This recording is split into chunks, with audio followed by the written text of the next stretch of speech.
Bismillahirrahmanirrahim. Assalamualaikum warahmatullahi wabarakatuh.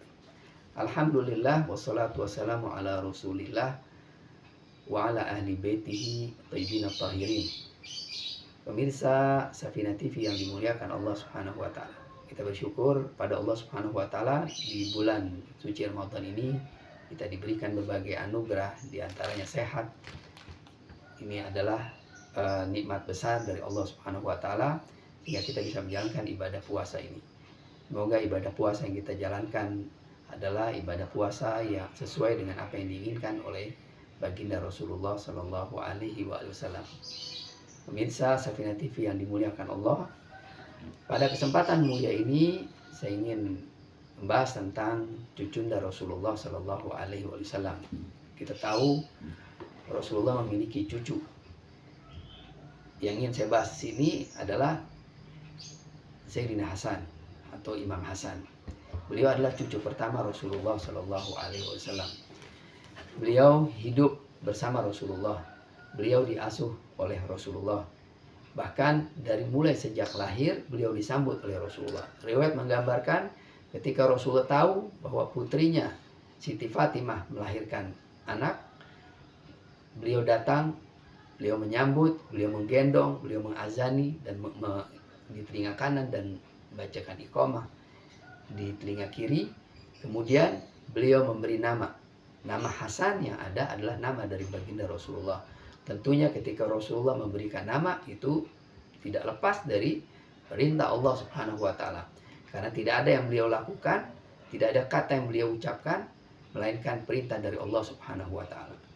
Pemirsa yang dimuliakan Allah Subhanahu wa taala, Imam Hasan begitu dekat dengan Rasulullah. Beliau hidup bersama Rasulullah. Masa kanak-kanak dihabiskan bersama Rasulullah. Sebelum kita melihat kemuliaan beliau, kemuliaan Imam Hasan, maka cukup kita lihat siapa orang-orang tua mereka. Rasulullah adalah kakeknya. Rasulullah, ketika kita mengetahui bahwa beliau berasal dari Rasulullah, ini adalah cukup menggambarkan kemuliaan. Terlebih lagi, ayahanda beliau juga orang mulia. Imam Ali bin Abi Thalib adalah kaki tangannya Rasulullah. Imam Ali bin Abi Thalib sebagai pintu kota ilmunya Rasulullah, yang digambarkan begitu dekatnya dengan Rasulullah. Ibunda beliau, ibunda Imam Hasan adalah Siti Fatimah. Siti Fatimah yang mendapat gelar sebagai Sayyidatun Nisa'il Alamin, sebagai penghulu para wanita di surga. Sayyidatun Nisa'il Alamin adalah gelar yang diberikan Rasulullah Shallallahu Alaihi Wasallam terhadap putrinya. Digambarkan sebagai wanita mulia, Hauraul Insiyah, bidadarinya manusia. Kalau kita bicara tentang kemuliaan Rasulullah, kemuliaan Amirul Mukminin Imam Ali bin Abi Thalib, kemuliaan Siti Fatimah Zahra, begitu banyak. Dengan kemuliaan mereka ini, kita bisa mengetahui bahwa kemuliaan Imam Hasan, karena Imam Hasan berasal dari mereka. Terlebih lagi, tanpa itu pun pribadi beliau adalah pribadi mulia. Beliau dididik oleh Rasulullah hingga berusia 7 tahun. Kita bayangkan bila kita memiliki anak kita dididik oleh Rasulullah misalnya, tentu anak kita akan mendapat banyak hal. Meskipun misalnya pertemuan hanya 1-2 jam saja. Imam Hasan hidup bersama Rasulullah dari mulai lahir hingga usia 7 tahun. Betapa banyak keilmuan, keberkahan yang Rasulullah sampaikan. Pada satu kisah, Siti Fatimah satu saat bertemu dengan Rasulullah Shallallahu Alaihi Wasallam. Dan ketika itu Siti Fatimah membacakan ayat suci Al-Quran. Ayat yang baru saja diturunkan kepada baginda Rasulullah, dan Rasulullah belum menyampaikan kepada yang lainnya. Betapa terkejutnya Rasulullah, wahai putriku Fatimah, dari mana engkau tahu ayat ini? Kemudian Siti Fatimah mengatakan, dari putraku Al-Hasan. Jadi begitu kuatnya hafalan Al-Hasan, sehingga begitu turun ayat, beliau menyampaikan kepada ibundanya Siti Fatimah. Beliau adalah manusia mulia. Beliau sekali lagi dididik oleh Rasulullah. Rasulullah menurunkan kemuliaan-kemuliaan, sifat-sifat mulia Rasulullah diturunkan kepada beliau.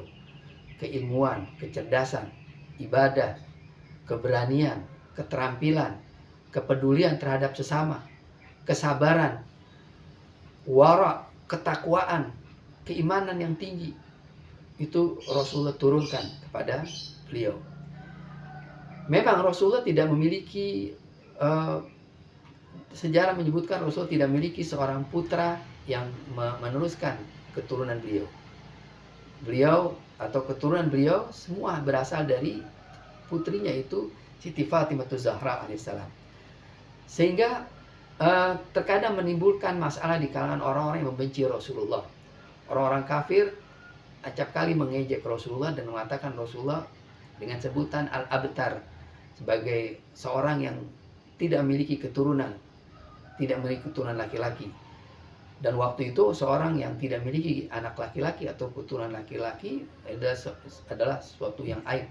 Kemudian dalam masalah ini secara singkat saja saya sebutkan, dalam kaitannya dengan ini Rasulullah menjawab serangan-serangan tersebut. Di antara Rasul mengatakan bahwa semua manusia, ini saya bacakan artinya saja, hadis Rasulullah, semua manusia mempunyai ikatan keturunan kepada ayahnya, kecuali anak-anak Fatimah.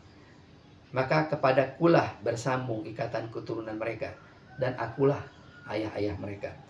Sehingga seringkali Rasulullah juga menyebutkan Al-Hasan dan Al-Husain sebagai putraku. Rasulullah menyebutkan, dalam hadis sebutkan Al-Hasan wal Husain adalah anak-anakku.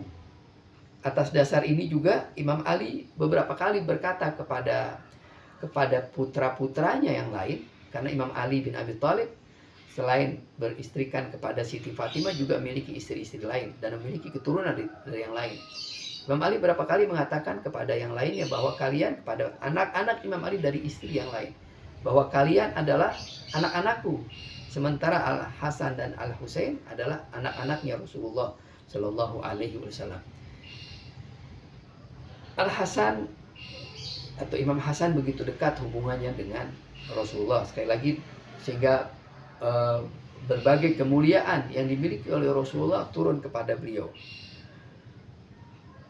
Masa kanak-kanak bersama Rasulullah Shallallahu Alaihi Wasallam. Di dalam Al-Quran banyak sekali ayat-ayat bahkan yang berbicara, yang berkaitan dengan Imam Hasan. Di surat Al-Ahzab ayat 33, ketika Allah Subhanahu wa taala mengungkapkan kata Ahlul Bait dalam ayatnya, A'udzubillahi minasyaitonirrajim, innama yuridullahu liyudhiba ankum rijsa ahlal bait. Kata Ahlul Bait di sini adalah keluarga Nabi. Memang terjadi pembahasan siapa saja yang dimaksud keluarga Nabi ini, tetapi Al-Hasan pasti masuk di sini. Sehingga ayat ini berbicara tentang Al-Hasan. Ayat lain adalah seperti ayat yang disebut dengan ayat Al-Qurba. Ayatnya bunyi, A'udzubillahi minasyaitonirrajim, qul la as'alukum alaihi ajran illal mawaddata fil qurba. Ayat ini berbicara tentang keluarga Rasulullah. Yang dimaksud dengan Al-Qurba di sini orang-orang dekat atau keluarga Rasulullah. Memang sekali lagi terjadi pembahasan siapa saja yang dimaksud dengan Al-Qurba, tetapi Al-Hasan sekali lagi masuk dalam ayat ini. Alhasil ada banyak ayat-ayat Al-Quran bicara tentang Imam Hasan. Ini adalah kemuliaan lain yang menunjukkan betapa mulianya beliau. Pemirsa Safina TV yang dimuliakan Allah, beliau adalah manusia mulia, berakhlak mulia. Dari berbagai sisi beliau adalah manusia memiliki ketinggian kebaikan, kemuliaan yang begitu tinggi. Tidak cukup waktu bila kita bicara tentang kemuliaan beliau. Banyak kisah-kisah yang menunjukkan tentang kemuliaan beliau. Pernah satu saat beliau sedang beriktikaf dan di Ka'bah dan melakukan tawaf. Iktikaf, ketika seorang beriktikaf tidak boleh keluar, tidak boleh membatalkan iktikafnya.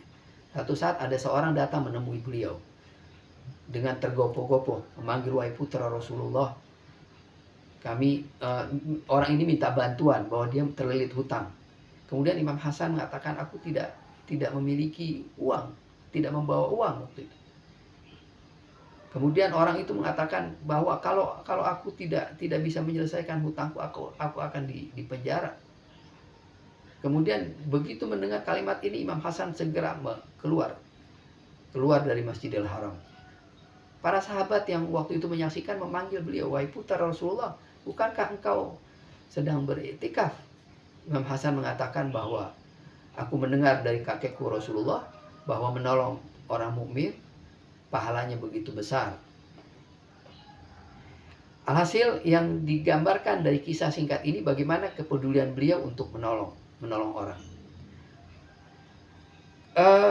Saya di kesempatan mulia ini ingin menjelaskan tentang kemuliaan beliau dari lisan Imam Ja'far Shadiq. Beliau mengatakan, secara singkat saya sebutkan, kana a'badun nas fi zamani. Imam Hasan adalah manusia yang paling kuat ibadahnya di zamannya. Wa azhaduhum wa afdaluhum. Imam Hasan adalah manusia yang paling zuhud dan yang paling mulia. Wa kana idza hajja masyan. Ketika melakukan haji dengan berjalan kaki. Beliau tinggal di Madinah. Ketika melakukan haji di Mekah, perjalanan Mekah Madinah cukup jauh.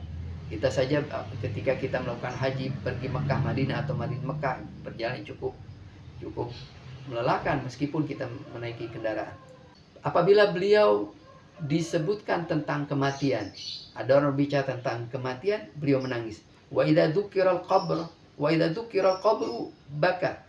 Wa idza dzukiral ba'tsu wan nusyuru baka. Ketika orang menyebutkan tentang alam kubur, beliau menangis. Menyebutkan tentang hari kebangkitan, beliau menangis. Wa idza dzukiral mamar 'ala sirat baka. Ketika disebutkan tentang kisah perjalanan manusia berjalan di sirat, beliau menangis. Menangis sini menunjukkan ketakwaan beliau, keimanan beliau. Wa idza dzukiral arda 'ala Allah taala, dan ketika disebutkan tentang perhitungan di hadapan Allah Subhanahu wa taala, beliau pun menangis terseduh-seduh. Bahkan menyebabkan beliau jatuh pingsan. Wa kana idza qama fi sholati tarta'id. Ketika beliau melaksanakan sholat, beliau bergetar. Kemuliaan beliau cukup banyak. Beliau dikenal sebagai manusia yang begitu dekat hubungannya dengan Allah Subhanahu wa taala. Hadis ini cukup panjang, saya singkat saja sebagai penutup. Di dalam hadis ini disebutkan ketika Imam Hasan membaca atau mendengarkan ayat-ayat Quran yang berhubungan dengan surga dan neraka, maka beliau bergetar. Beliau memohon kepada Allah agar dimasukkan ke dalam surga dan memohon agar dijauhkan dari neraka. Beliau tidak membaca kitab suci Al-Quran yang di situ tertulis kalimat ya ayyuhalladzina amanu, kecuali beliau mengatakan labbaik Allahumma labbaik.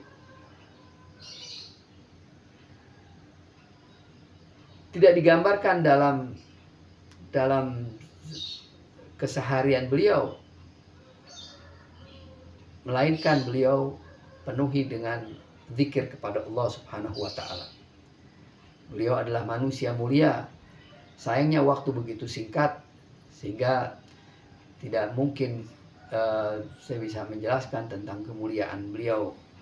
Intinya, dengan sebutan Rasulullah bahwa beliau adalah anakku, ini adalah menunjukkan tentang kemuliaan beliau.